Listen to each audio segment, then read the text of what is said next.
Bienvenidos a Nicaragua Investiga. Les saluda Jennifer Ortiz. Gracias por siempre estar pendientes de nuestros contenidos. Tenemos información de último momento que compartir con todos ustedes. Pero antes, como es costumbre, les invitamos a que se suscriban a nuestro canal de YouTube. Si ya está suscrito, déjenos un like, un comentario o comparta nuestro video. De esa forma, usted permite que nuestro equipo informativo pueda seguir generando más noticias. Como les decíamos, información de último momento que compartir con ustedes, y es que el ejército de Nicaragua, ahora el ejército sandinista comandado por el general Julio César Avilés Castillo, ha sido finalmente vinculado de manera formal a los procesos de represión atroz que cometió el régimen de Daniel Ortega y Rosario Murillo a partir de 2018 en Nicaragua.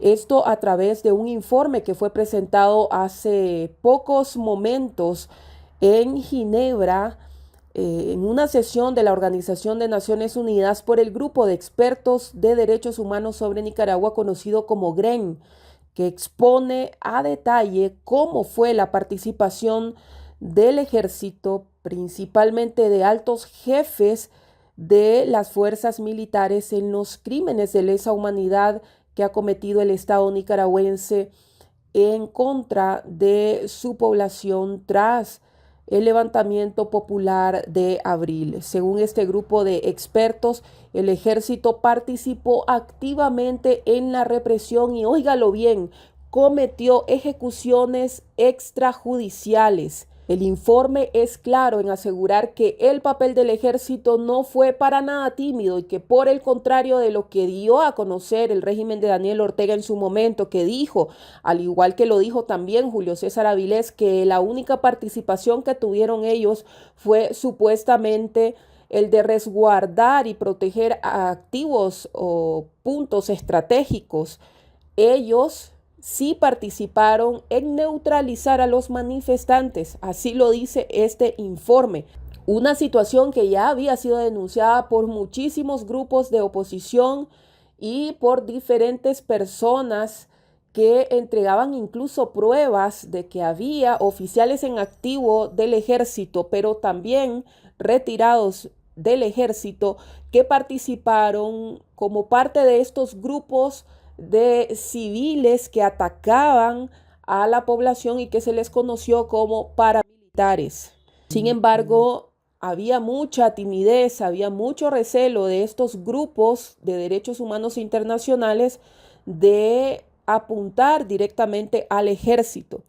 Unos decían que porque necesitaban reunir suficientes pruebas y pruebas de peso, y otros porque había hasta hace poco cierta esperanza de que el ejército pudiera ser la clave en desmantelar a la dictadura, o al menos en participar en un proceso de transición que permitiera encauzar al país hacia la democracia. Sin duda, esta esperanza se agotó con las recientes reformas que hizo el régimen para favorecer tanto al jefe del ejército Julio César Avilés como al jefe de la policía, su consuegro Francisco Díaz, y luego de este proceso que les permitió extender su periodo por 6 años, nombrarse o reelegirse por un periodo más, y no solo eso, sino que también hacer compras a discreción sin participar en procesos de licitación y sin ningún tipo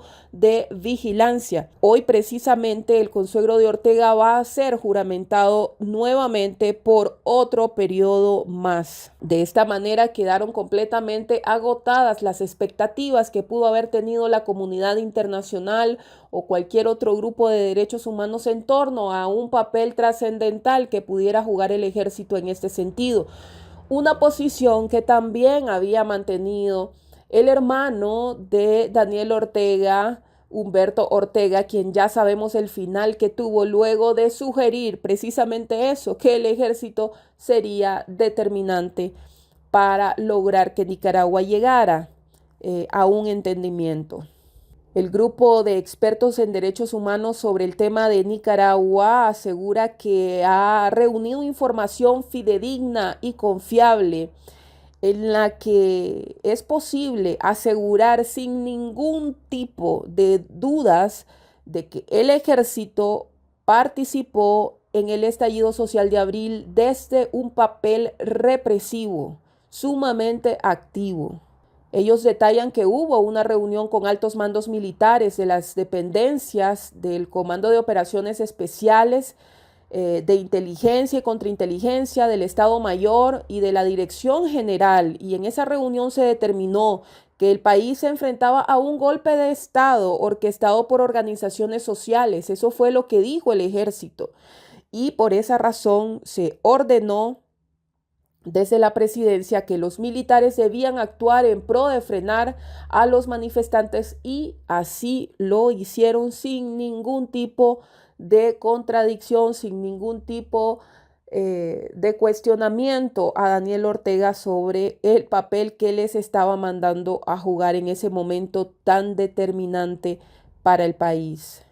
Según el GREN, en ese momento la orden la recibió y por tanto también la giró el jefe del Estado Mayor del Ejército, pero el grupo también señala a Avilés como la persona bajo quien estuvo a cargo toda la estrategia, quien ordenó la intervención militar y la participación de los militares para reprimir las manifestaciones.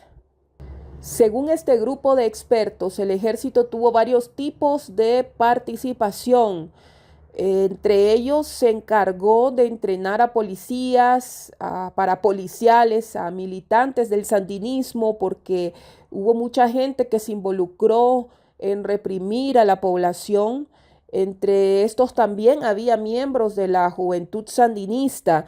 Pero otra de las formas de participación que tuvo el ejército fue lo que ya se había denunciado por muchísimo tiempo y no se le había dado respuesta, y es que entregaron armas de uso militar a estos grupos y hasta ubicó francotiradores para atacar a los manifestantes. Además, participaron en ejecuciones extrajudiciales que el grupo dice que están claramente documentadas, y que coordinó acciones con la policía y con otros grupos armados, que son estos grupos parapoliciales, que utilizaron estas armas que proveyó el ejército o que dio el ejército para causar tantas pérdidas humanas que ya conocemos. Es decir, el papel del ejército es cuestionable desde todo punto de vista y queda clarísimo en este informe. Tenían el objetivo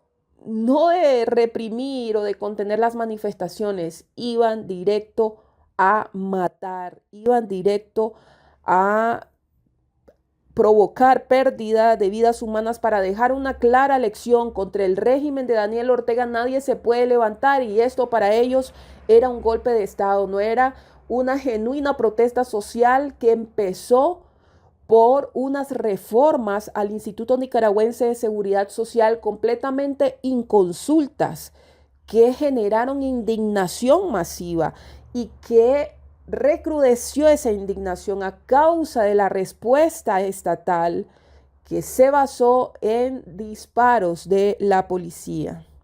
¿Qué sigue ahora que se ha dado este paso de finalmente reconocer al ejército como un participante activo, como uno de los tantos actores que causaron tanto luto y dolor en Nicaragua, que participaron en crímenes de lesa humanidad? Habrá que ver cómo responde la comunidad internacional ante este informe.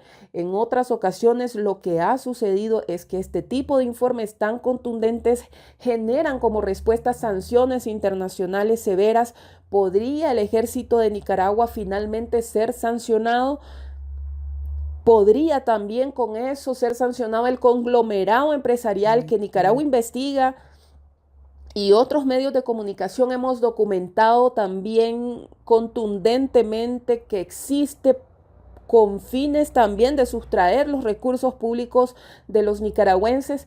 Habrá que verse, porque ahora con el panorama geopolítico tan turbio y tan distinto de lo que normalmente nosotros habíamos visto en los últimos años, es posible que la política exterior de Estados Unidos haya cambiado o no se dirija hacia ese camino de las sanciones. mucho menos a una organización como el ejército, que otros países cuidan demasiado los ejércitos y vamos a ver si se salva de esta el ejército de Nicaragua y ese gran conglomerado empresarial que los hace fuertes y que los sostiene. Atacar al ejército también, han dicho muchos expertos, representaría la posibilidad de que muchos de los altos generales se sienten y analicen si realmente vale la pena sacrificar su poderío económico por atender o seguir atendiendo las indicaciones, las orientaciones de un dictador como Daniel Ortega, que no solamente está completamente envejecido, este año cumple 80 y le queda muy poco tiempo de seguir gobernando, sino que además tiene tanto en contra a nivel internacional, al menos por ahora, mientras no cambien las cosas, mientras no cambie el panorama mucho más de lo que se ha visto. Es la información que tenemos para compartir con ustedes. ¿Qué piensa usted de este informe? Deje sus comentarios abajo en este video. Comparte el contenido para que más personas se enteren de lo que está sucediendo en el país. Gracias por su sintonía. Soy Jennifer Ortiz. Hasta la próxima.